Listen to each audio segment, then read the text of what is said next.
So young people, social media, they're on their phones. Sportsbooks apps are built to be addictive. They're built to drive you back to the app. If you're going to look at your phone anyway, we want you on our app. In Western New York, betting on sports is no longer something you have to drive to a casino to do. Now, it fits in your pocket. Over the past couple of years, it seems like a few of my buddies do, and it seems like everybody does now. Mobile sports betting has been legal in New York for more than 4 years, and for many fans, gambling has become part of the game itself. Probably at least 8 apps I could name off the top of my head, and it's all over social media. A new Siena St. Bonaventure survey found more than half of men ages 18 to 49 now have an active sportsbook account. And 60% of gamblers say they've chased a bet, increasing their wagers after losing money. Instant accessibility. It's legal and accessible gambling. It's not just that it's legal.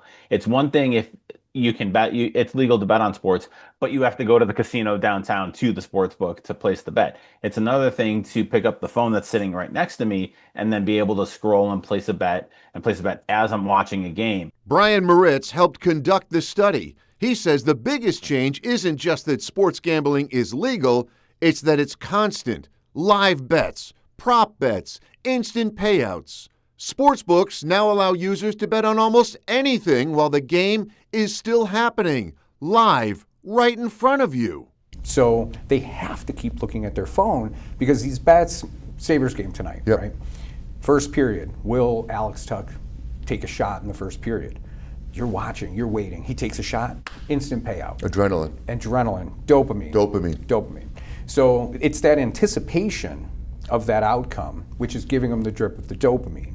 Jeffrey Wiersbicki leads the Western New York Problem Gambling Resource Center. He says these apps have algorithms that are designed to keep users engaged. They know what you like to watch. They know how long you're on your phone. They know how much time you spend when you look at your phone. So if you're going to do that, how do we get you back into the Sportsbook app? How do we get you back to check your bets? And he says younger men who grew up on smartphones and social media may be especially vulnerable. The ads are just off the charts. And in the game, too, during the game, they will read you the lines, oh, live bet, the spread, just up, it's just ticking across the bottom of it. The sports betting industry pushes back against the idea that legalized gambling created the problem. The Sports Betting Alliance, which represents major sports books including DraftKings, FanDuel, BetMGM, and others, says people were already betting illegally before New York even legalized mobile sports wagering. New York made the decision 4 years ago and chose consumer protection over black market activity. They chose additional tax revenues for critical priorities such as addressing problem gambling. The industry argues legalization created rules, age verification, responsible gaming tools, and even more oversight. Our companies, alongside state regulators, submit to important rules, restrictions, and regulations.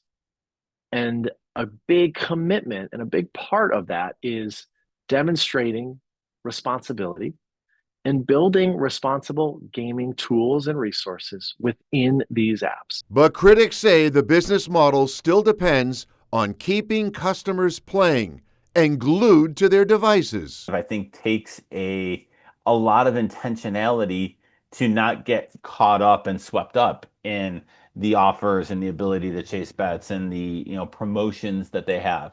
Moritz says the combination of targeted promotions, constant access, and instant betting can create a dangerous cycle. It'll always keep me coming back. You always got to keep trying to scratch that itch, And that's the path to madness. That's the path to larger debt, to kind of problem gambling, to addictive gambling. And, like you said, the accessibility is such a big thing. And for some families, the consequences are devastating. People who are experiencing gambling problems are often find themselves depressed or having relationship problems is huge. The rates of domestic violence when it comes to gambling problems are through the roof.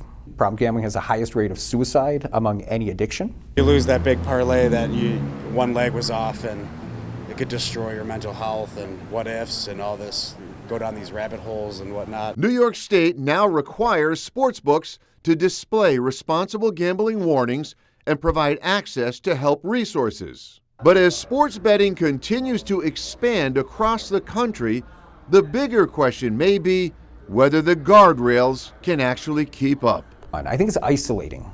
It's very isolating for someone to be struggling with a hidden addiction and depression on their phone. It's devastating, but they're not the only one, and they can talk to someone that's been through it. They drive it into our faces, and I think that there's no real consequences. They throw in call New York for help, but that doesn't really stop anybody from doing it. And I think that it's hard to reach out for help for a lot of people.